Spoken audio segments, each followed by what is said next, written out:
O Senhor esteja convosco. Ele está no meio de nós. Proclamação do Evangelho de Jesus Cristo segundo Mateus. Glória a vós, Senhor. Enquanto Jesus estava falando, um chefe aproximou-se e inclinou-se profundamente diante dele e disse: Minha filha acaba de morrer, mas vem, impõe tua mão sobre ela e ela viverá.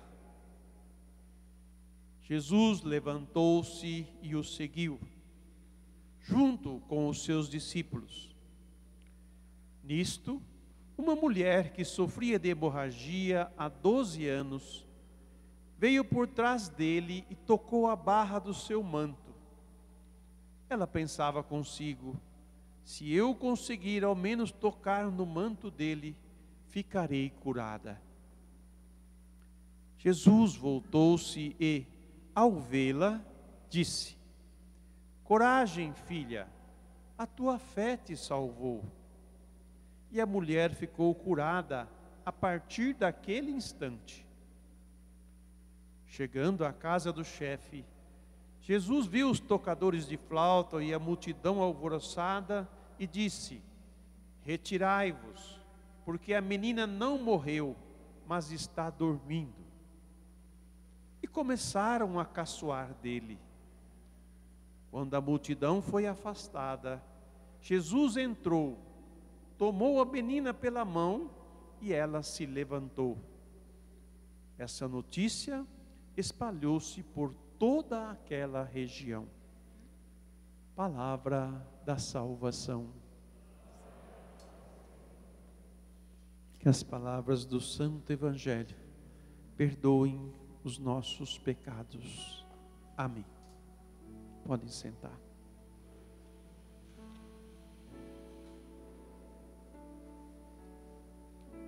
Vamos entender a primeira leitura.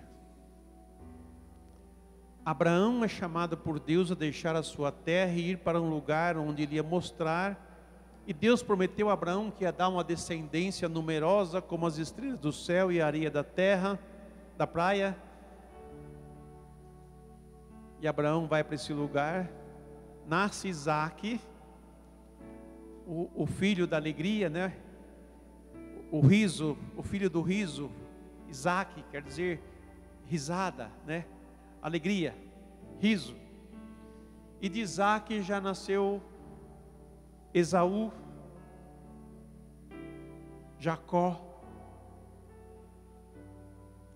Esaú é o filho primogênito de Isaque. E todo filho primogênito recebia a bênção do pai, a bênção da progenitura, quer dizer, aquela bênção que os pais davam a esse filho por ele ser o primeiro, e ele herdava 1/3 da herança, ele tinha direito sobre os outros irmãos, e era o canal com Deus, a ligação com Deus. Esaú naturalmente tinha esse privilégio. Mas por que foi Jacó, o irmão mais novo de Esaú, e não Esaú que recebeu a bênção? Aí acontecem umas coisas que a gente fica tentando entender. Mas vamos ver os fatos que aconteceram antes, para a gente entender o que aconteceu depois. Isaac tinha feito um guisado com lentilha. Pelo jeito estaria muito gostoso, muito cheiroso, muito saboroso. E Esaú chegou do campo e quis comer aquele guisado. E Jacó não quis dar para ele. E ele falou assim: não, eu troco a minha progenitura, a bênção da progenitura, por esse guisado gostoso. E assim os dois irmãos fizeram a troca. E ele perdeu a bênção da progenitura. Depois ele se arrependeu disso. E por isso perseguiu Jacó. E Jacó teve que fugir, para não brigar com o irmão. E nessa fuga ele chega a esse lugar que é o texto de hoje. E nesse lugar, ao repousar ele tem esse sonho com o céu, com essa escada que liga o céu e a terra, e os anjos subindo e descendo. Quer dizer, o céu está ligado à terra, está ligado a esse lugar. Deus está em comunhão. E ali Deus fala com Jacó, e Jacó responde o que vocês ouviram nessa leitura.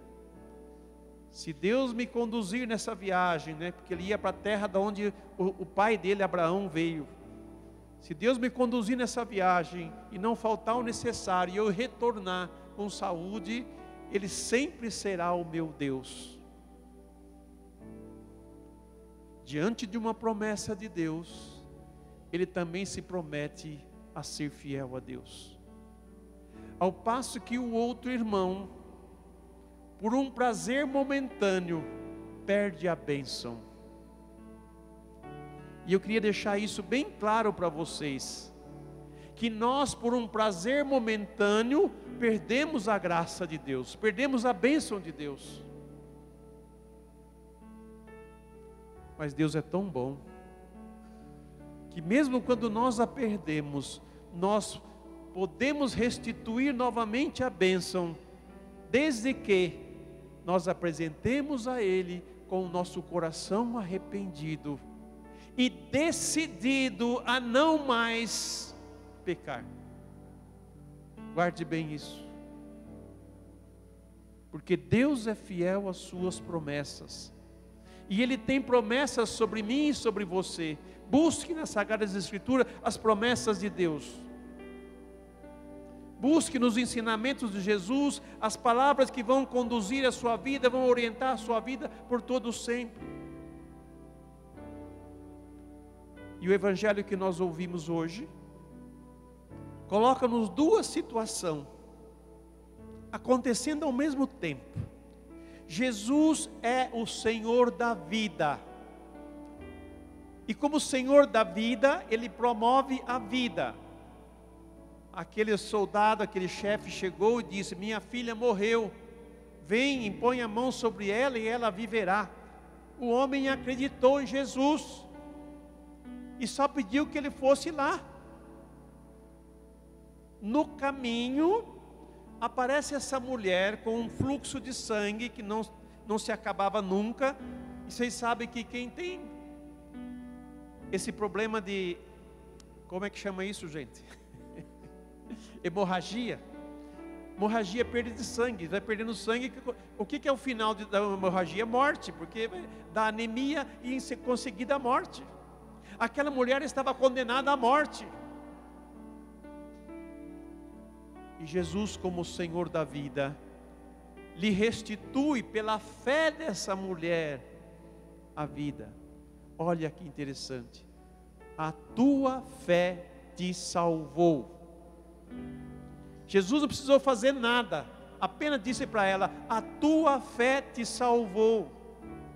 Então o apelo que esse evangelho faz para nós é um apelo de fé, de nós acreditarmos em Deus, de verdade, gente, não é de brincadeirinha não, com todo o nosso coração, com toda a nossa alma, com todo o nosso ser.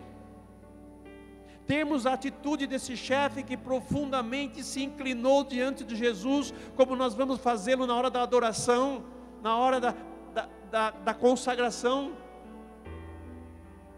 Quer dizer, nos rendermos por inteiro na presença do Senhor, nos entregarmos por inteiro na presença do Senhor, porque Ele é o Deus da vida, e não quer que nem eu e nem você morra, ninguém morra, mas tenha vida.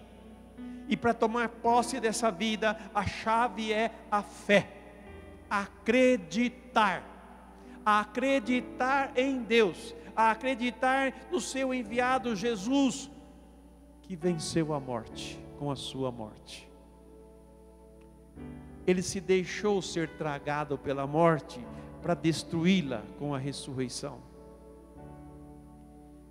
E preste atenção no que Jesus diz nesse evangelho para aquela multidão que gozou dele, tirou sarro dele, porque ele disse que a menina não estava morta. O que ele disse? Que ela estava o quê? A menina estava o quê? Como é que diz o evangelho? A menina estava o quê?